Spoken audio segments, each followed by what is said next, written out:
eu vou trazer sobre a igreja do Israel de Deus, né? Sobre a igreja substituindo o Israel, né? Que é uma visão que dá base ao aliancismo, né? Essa questão se chama na área de teologia de teologia da substituição. Ou aquele nome feio ali, ó. Supersensionismo. Substituição fica mais fácil. Então, basicamente, a teologia da substituição que afirma que a igreja teria não substituído Israel com o povo de Deus. Ou seja, o povo de Deus hoje é a igreja. Então, realmente, a igreja sendo continuação certinha de Israel. Então, eles não encaram como sendo dois povos, mas um único povo, Israel e agora a igreja. Essa teologia da substituição é a base para o aliancismo. Então, realmente, essa interpretação é o que dá cara ao aliancismo. Ele também dá interpretações para as alianças, e dentro disso, uma coisa muito importante para o aliancismo e para a teologia da substituição é a questão das profecias. Então, a grande maioria das profecias são encaradas de forma espiritual, então espiritualizado, né? O principal precursor, realmente, e um dos nomes mais importantes para essa teologia é realmente João Calvino, por as contribuições dele, e por conta disso também leva a Confissão de Fé de Westminster, foi que mais popularizou. Então, é uma teologia que começou com Justino, passou por vários outros teólogos, mas realmente ganhou força com João Calvino e realmente se concretizou com a Confissão de Fé de Westminster. Então, o capítulo 7 da Confissão de Fé de Westminster basicamente trata somente sobre isso, sobre realmente o Israel de Deus, né? O verdadeiro Israel de Deus. Então, para tratar sobre isso, eu vou tratar de algumas coisas. Primeiro, sobre a igreja no Velho Testamento. Então, se temos como encarar a igreja de uma forma velho-testamentária, né? E a primeira coisa que eu vou usar aqui é tanto Israel no Novo Testamento como a igreja no Velho Testamento. Eu vou usar como base duas palavras, uma em grego e uma em hebraico, que uma tem correspondência quase igual de uma língua para outra. No caso, que é a palavra neotestamentária, que é eclésia, né?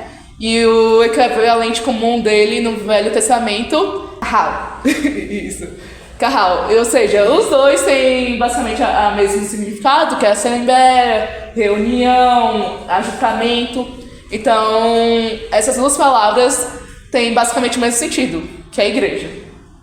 Que eclésia é igreja para nós, né? Então, kahal seria esse ajuntamento, essa reunião, essa assembleia. Então, para ter como base isso, nós temos que encarar realmente Israel como sendo o povo escolhido de Deus, mas um povo sacerdotal. Então, é o povo que Deus escolheu para poder levar a graça dele para o restante do mundo. Então, sempre encarando realmente como propósito de Deus o Israel multiétnico. Então, não somente focado no povo judeu, mas sim focado em Israel conseguir alcançar as outras nações. Então, como ali Deus promete, né, Abraão, que em ti serão benditas todas as nações, e etc, etc. Hoje eu vou abrir muitos textos bíblicos, então eu quero... Eze, pode abrir lá no Salmos 22, 27. Ana, tem como abrir lá em Isaías 45, 22? E Oséias 1, 10. Então, realmente, para nós podermos compreender isso, né? É muito importante ter em mente Israel como esse canal de Deus aqui na Terra, para realmente conseguir alcançar as outras nações, para que realmente a palavra de Deus, o conhecer do Deus uno, né, pudesse alcançar as outras nações. E uma coisa muito importante também sobre comparação com o dispensacionalismo, porque os aliancistas enfatizam muito essa parte, que a permanência na terra que Deus prometeu sempre está condicionado ao arrependimento e à obediência do povo. Principalmente a obediência e quando não obedece ao arrependimento. Então, a grande maioria, né, encara realmente o retorno para a terra das promessas como tendo sido o pós-exílio. Então, e sempre esse retorno para a terra física, né, sempre condicionada ao arrependimento do povo de Israel, né. Então, realmente, não seria meio que uma promessa que Deus ia restaurar. Foi uma promessa, mas uma promessa que já se cumpriu. E sempre isso vinculado ao arrependimento. E entre esses tem esses versículos, né, que eu pedi aqui para abrir, que justamente reforça essa ideia de Israel realmente tendo isso, então podendo enxergar também a igreja. Você pode ler Salmos 22, 27? Todos os limites da terra se lembrarão e se converterão ao Senhor. Todas as gerações das nações adorarão perante a sua face. Ana, pode ler Isaías 45, 22? Voltem para mim e sejam salvos, vocês, todos os confins da terra, porque eu sou Deus e eu amo. Que é? Todavia o número dos filhos de Israel não será como a areia do mar, que não se pode medir nem contar. Todavia o número dos filhos de Israel será como a areia do mar, que não se pode medir nem contar. E acontecerá que, no lugar em que lhes foi dito, vocês não são meu povo, ali mesmo se dirá a eles, vocês são filhos do Deus vivo. Então, justamente a ideia da igreja no Velho Testamento é justamente essa ideia que já expressa na palavra como o povo de Israel sendo já multiétnico, como o povo de Israel já sendo de várias nações, e não necessariamente apenas o judeu, né? Então, e isso seria possível com Israel cumprindo o papel dele de ser sacerdote, né? Como um povo sacerdotal e realmente levando a graça dele para as outras nações, né? Então, há promessas também para Abraão, há promessas realmente referente ao povo de Israel, como realmente todas as nações fazendo parte desse povo. Então é assim que a gente encara a igreja no Velho Testamento, como realmente esse Israel sendo multiétnico, esse Israel realmente sendo vários povos adorando ao Senhor, né? E realmente nós vemos isso também como quando fala sobre a circuncisão do coração, né? Que não somente o verdadeiro judeu não é aquele no Novo Testamento, né? Não é aquele que realmente é nascido de carne, mas aquele que é circuncidado de coração, né? Então, o tema da salvação de outras nações, né, está entrelaçado realmente durante todo o Antigo Testamento, né? Então, está disposto nas leis, com a inclusão, né, dos estrangeiros na comunidade de Israel. Na linguagem dos salmos, tem muitos e muitos salmos que tem essa linguagem realmente, o povo de Deus sendo como todas as nações, né? Nos profetas também trata. Esther, pode abrir Malaquias 1:11? E Ezequiel, Jeremias 31, 33 e 34.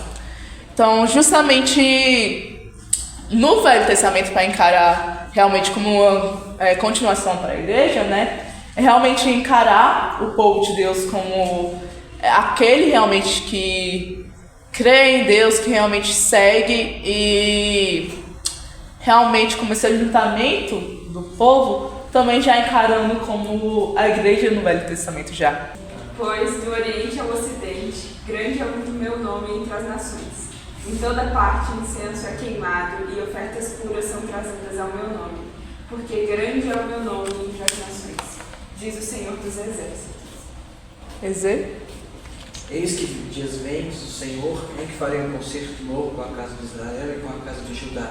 Não conforme o concerto que fiz com seus pais, onde que os tomei pela mão, para o tirar da terra do Egito, enquanto eles invalidaram o meu concerto, apesar de os haver desposado, diz o Senhor. Mas este é o concerto que farei com a casa de Israel depois daqueles dias, diz o Senhor. Porém a minha lei no seu interior e a escreverei no seu coração, e eu serei o seu Deus e eles serão o meu povo.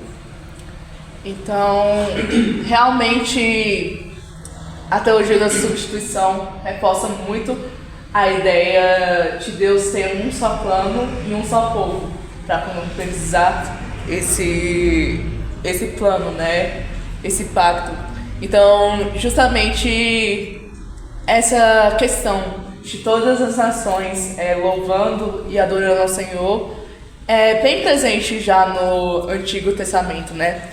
Agora, para o Novo, é justamente tratar como Paulo trata Israel em várias cartas dele e também alguns outros apóstolos, né? Ou seja, justamente encarando a igreja com termos que antes era exclusivo apenas para o povo de Israel. Então, o primeiro indício de Israel no Novo Testamento, em caso que é a igreja, né, seria realmente os escritores do Novo Testamento atribuir a igreja como sendo templo de Deus. Templo esse que no Antigo Testamento remete a imagem do templo no Antigo Testamento. Então, onde que era o local onde que Deus habitava, né? O local especial da habitação do Senhor no seu povo, né? Então, justamente ali sendo o local do Senhor de habitação. E no Novo Testamento, a igreja é chamada desse templo, onde que exerce essa habitação do Senhor. Isso também leva a também alguns capítulos no qual a Jerusalém celestial também seria a igreja, né? Então a igreja toma o lugar tanto do templo, sendo o templo do Senhor, como também sendo a própria Jerusalém, né? Ou então o local de adoração. Então, isso nós vemos em 1 Coríntios, em Efésios e em Hebreu. Quem tá com a Bíblia aberta, a gente tem que deixar a Bíblia aberta hoje. Ana, pode ler 1 Coríntios? Coríntios 3, 16, 17. Ezequiel, Efésios 2, 21, 22. Esther? Tá aberta aí. Hebreus 12, 22.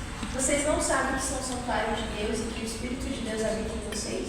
Se alguém destruir o santuário de Deus, Deus o destruirá. Porque o santuário de Deus, que são vocês, é sagrado. Ezequiel. No qual todo edifício bem ajustado cresce para templo santo no Senhor, no qual também vós juntamente sois edificados para a morada de Deus no Espírito. Isso. Esther? 22, né? 12, 22. Mas tende chegado ao monte Sião e à cidade do Deus vivo, a Jerusalém celestial e a incontestáveis hostes de anjos e a universal assembleia, igreja dos primogênitos arrolados nos céus, e a Deus e o juiz de todos, e aos espíritos dos justos aperfeiçoados, e a Jesus, o mediador da nova aliança, e ao sangue da aspersão, que fala coisas superiores ao que fala o próprio. Então, nesses e muitos outros versículos no Novo Testamento, nós vemos os autores neotestamentários realmente pegando atribuições que eram exclusivas do povo de Israel e atribuindo e realmente dizendo que a igreja são isso. Então a igreja é o templo de Deus, o verdadeiro templo, né? Que a igreja é a Jerusalém celestial. Então, realmente, termos e locais, aplicações que eram exclusivas de Israel sendo aplicado à igreja, e a igreja sendo realmente como cumprimento dessas promessas e dessas coisas. Então, realmente, encarando o Antigo Testamento realmente como uma sombra para que a arte de ser e realmente a igreja como um ápice dessas promessas e isso tudo, né? Então, realmente, no Novo Testamento, né, nós vemos realmente Deus tratando do povo dele como realmente um só povo, né? Então, como diz lá, acho que isso é Gálatas 6, eu acho, que a salvação é primeiro para os judeus e depois também para os gentios, né?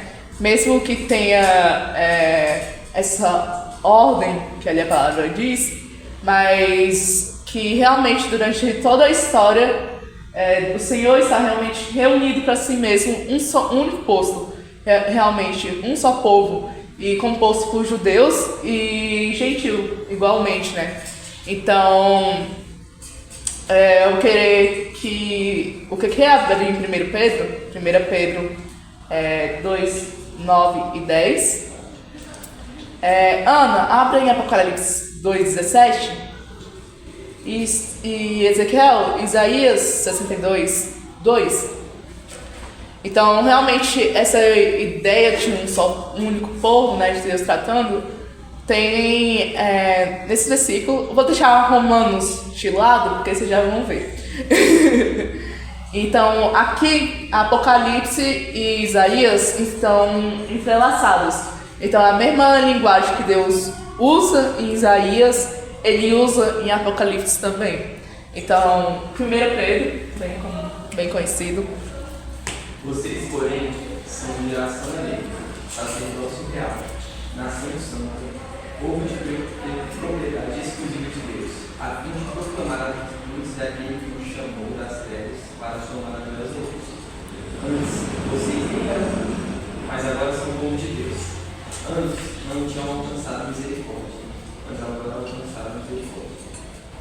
Então, realmente, essa passagem, né, atribuindo à igreja a coisas que antes eram exclusivos dos judeus.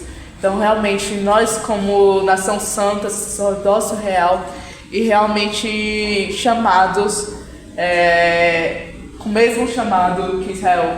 Então, sendo somente um único chamado e um único só povo, e realmente concretizando. Agora o Pazinho, Ana, Apocalipse. Quem tem ouvidos, ouça o que o Espírito diz às igrejas. Ao vencedor, darei do maná escondido. Também lhe darei uma pedrinha branca. E sobre essa pedrinha, um novo nome escrito, o qual ninguém conhece, exceto aquele que recebe. Isso. Ezequiel, Isaías, por favor. E as nações verão a tua justiça e todos os reis a tua glória, e chamar-te-ão por um novo nome, que a boca do Senhor nomeará. Isso. Então, justamente, Apocalipse falando para a igreja que terão um novo nome, né? E ganharão um novo nome. E já lá em Isaías, uma promessa primária para o povo de Israel. Também a mesma promessa e as mesmas palavras ditas para a igreja. Então, realmente, como sendo o Israel de Deus, né? Então, o Israel de Deus justamente compostos por judeus e gentios. E como eu falei, essa teologia da substituição, um dos maiores precursores realmente foi João Calvino. E principalmente sobre o que ele falou em Romanos 11, né? Com a interpretação dele de Romanos 11, que é onde que dá a base do cristianismo e também um dos textos mais difíceis de ser realmente interpretado. Mas Calvino interpretava realmente todo Israel em Romanos 11, realmente como sendo o Israel de Deus compostos por judeus e gentios. Para tentar entender mais sobre Romanos 11, eu trouxe aqui essa citação do John Stott, que vai nos auxiliar a entender essa teologia, que diz assim: jamais deveríamos esquecer que a Bíblia começa com o universo, não com o planeta Terra. Então, com a Terra, não com a Palestina. Depois com Adão, na qualidade de pai da raça humana, e não Abraão, o pai da raça escolhida. Então, realmente, encarando realmente toda a Bíblia como realmente o plano de Deus sendo universal, e não somente como um povo. Então ele diz assim, que a Bíblia começa com o universo, não com a Terra, que depois vem a Terra, e não a Terra prometida, né, a Palestina, que começa com Adão e não com Abraão. Então, justamente que o povo, tendo o povo escolhido realmente com todos os eleitos, né, de toda a história. Então, vamos ler. O que eu achei melhor para a gente tratar aqui é Romanos 11, do 25 ao 27. Dá para começar essa história a partir do Romanos 9? Dá. Dá para ler todo Romanos 11? Dá. Mas por conta do tempo, eu separei o do 25 ao 27. Ezequiel, pode ler? Posso. Porque não quero, irmãos, que ignoreis este segredo, para que não presumais de vós mesmos, que o endurecimento veio em parte sobre Israel, até que a plenitude dos gentios tenha entrado. E assim todo Israel será salvo, como está escrito: de Sião virá o libertador, desviará de Jacó as impiedades, e este será o meu conserto com eles, quando tirar os seus pecados. Isso. Pode reler o 25, por favor? Porque não quero, irmãos, que ignorais este segredo, para que não presumais de vós mesmos, que o endurecimento veio em parte sobre Israel, até que a plenitude dos gentios tenha entrado. Exato. Então, o contexto que João Calvino realmente interpretou Romanos 11, 25, realmente como o pais will, que é aquela conjunção ali em grego, que significa o todo Israel, né? Realmente como judeus e gentios, né? Que incluindo judeus e gentios nesse todo Israel, né? No paz will. Então, isso leva a muitos desdobramentos capotológicos, no qual vou deixar para as próximas palestras. Mas realmente, a análise de João Calvino de ler realmente todo Israel como feito tanto de judeus como de gentios está com base em várias passagens de Paulo e também com alguns escritos dos profetas e a utilização justamente desses escritos pelos autores neotestamentários, né? Então, em várias passagens realmente incluindo o povo de Deus, né? Incluindo em Israel, realmente gentios, né? Com pessoas de todas as nações.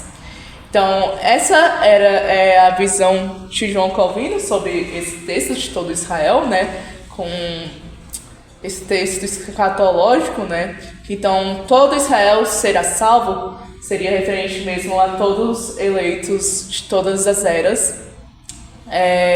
E realmente tendo Israel como esse povo uno e unificado, desde Adão até o último eleito salvo, que será salvo, né? Então, justamente para entender quem iria pertencer a esse todo Israel, né? Ele usa em Gálatas, né? Que em Gálatas mesmo fala que os filhos da promessa, né? Nós como os filhos da promessa, como Isaac, e filhos da mulher livre, né?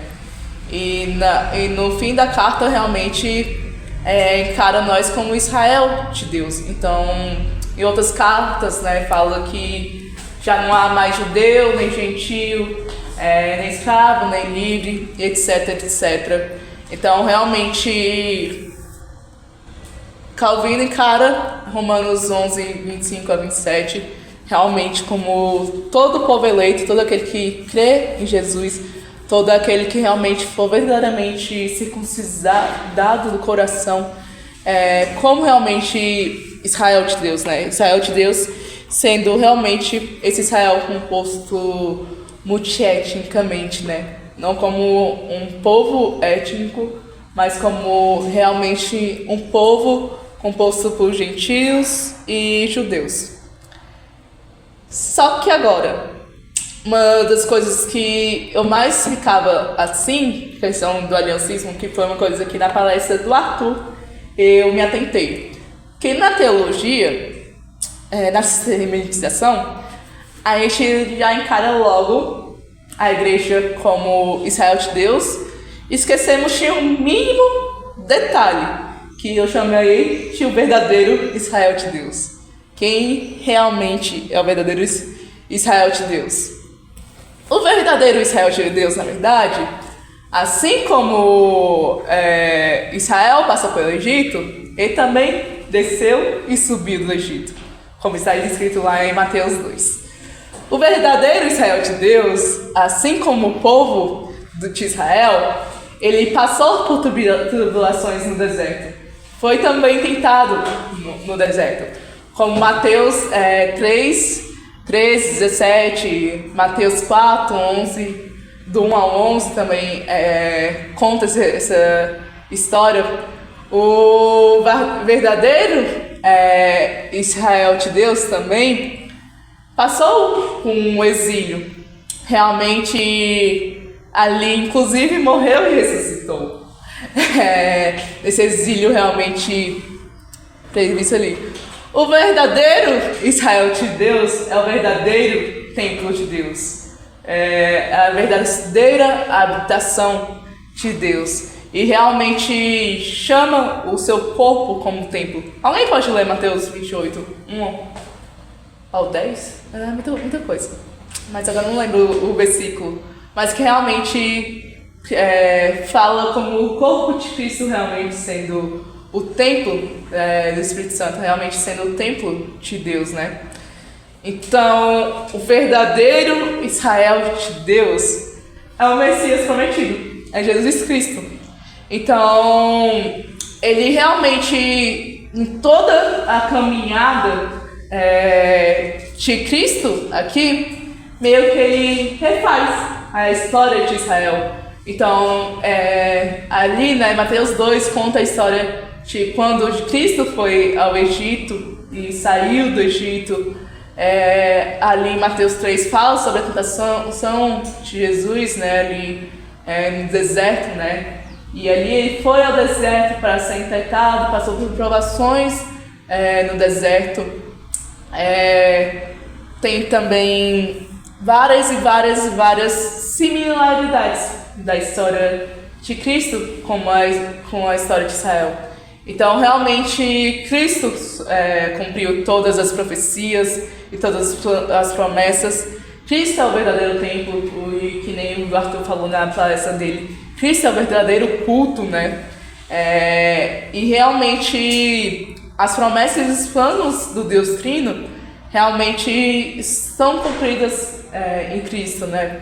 Então, durante todo o Evangelho de Mateus, revela realmente Jesus como verdadeiro e grande Israel de Deus, né? Cumprindo o que Israel falhou, né? Que veio realmente cumprir o que Deus tinha cumprido, e justamente todas as espiritualizações que o aliancismo faz das promessas do Antigo Testamento só é possível tendo em foco em mente que é Cristo que cumpre essas promessas. Então, realmente, Cristo como o templo das dimensões, que está ali em Ezequiel, realmente Cristo como cumpridor de todas as promessas. Então, eu creio que, pelo menos lendo todos os artigos que eu li, todas as coisas, o que os aliancistas pecam é esquecer de focar que a teologia deles só é possível por conta do verdadeiro Israel de Deus. Então, tudo que eu falei ali sobre Romanos 11 e sobre o Velho Testamento e todo o povo de Deus sendo único, só é possível essa teologia se sustentar por conta de Cristo. Então, a igreja é o verdadeiro Israel de Deus? Sim, porque Cristo é o verdadeiro Israel de Deus. Então, a igreja é realmente em Cristo é o verdadeiro Israel de Deus. Então, é com esse foco que nós podemos entender realmente a afirmação de João Calvino, né, a leitura dele de Romanos 11, né, e podemos compreender um pouco melhor a teologia da substituição. Então, realmente encarar a Bíblia com Deus tratando unicamente como um povo, já com um plano redentivo, já com realmente tratando para que realmente essa promessa e tudo, né, convergisse e encontrasse o ápice em Cristo. Então, realmente, a afirmação aliancista, que a igreja é a plenitude de Israel, eu prefiro declarar que Cristo é a plenitude de Israel. Porque realmente com Cristo que nós realmente podemos entender o verdadeiro Israel de Deus. Então, o verdadeiro Israel de Deus é Cristo. E eu creio que isso independe da sua forma de ler a Bíblia. Então, essa é a teologia da substituição. Então, tem muitos textos, realmente, tanto no Antigo Testamento,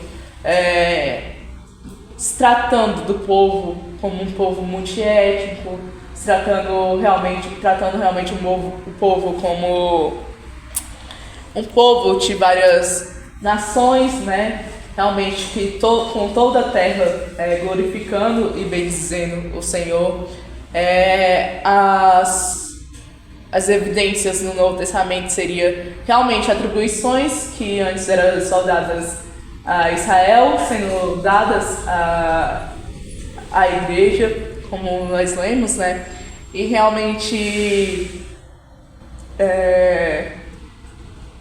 esses termos e atribuições realmente, nós como sacerdotes reais, a igreja realmente como templo, né, de Deus, realmente como lugar da habitação de Deus, e etc. Mas que nós não devemos esquecer realmente de quem tornou isso possível, de quem realmente é o verdadeiro Israel de Deus. Então agora vou abrir para perguntas. Dúvidas? Eu acho interessante que uma diferença marcante de visão, né, que eles conseguem enxergar uma igreja antes de Cristo, né? Isso. Então, uma igreja no Velho Testamento, coisa que como você falou, possibilita, então, eles terem essa noção, já que a igreja para eles seria um plano já eterno, né? E, assim, Isso. E um povo contínuo. E coisa assim que difere do tradicionalista, né? Que vê a igreja como um marco de Cristo para frente, né? Ou seja, como realmente um outro povo. E também a ênfase, digamos assim, espiritual que eles dão aos textos, porque tanto, por exemplo, no texto que você falou de Salmos 22 e 27, né, sobre todas as nações temendo a Deus. Isso. E Malaquias 1:11, de todas as pessoas trazendo oferendas ao Senhor, que na interpretação dispensacionalista é uma profecia literal, mas futura para o milênio. Enquanto se você espiritualiza, você entende que não. Já se cumpriu. São todas as nações, porque a igreja está indo a todas essas nações. Isso impacta muito, por isso que eu não quis entrar muito no amilenismo, porque isso impacta muito na visão escatológica que é predominante no aliancismo. No aliancismo é a milanista, mas nos reformados, né? Então, na própria teologia reformada, tem muita gente que discorda de Calvino e muita gente que concorda com Calvino. Aqui no Brasil, a grande maioria dos teólogos reformados concorda com Calvino. Por exemplo, Nicodemos, ele concorda com esse todo Israel, sendo realmente todos os eleitos. Mas durante toda a história teve gente que discordou ou não. Mas justamente com o milenismo, ele encara o reino de Deus ter chegado, o milênio ter chegado, com a vinda de Cristo. Então todas as promessas e todas as promessas do futuro que está previsto para o milênio estariam se concretizando aqui agora. Então realmente é concretizado com a era da igreja, com a igreja mesmo. Isso difere muito. Então, o milenismo é aquele que não acredita no milênio, que acredita que o milênio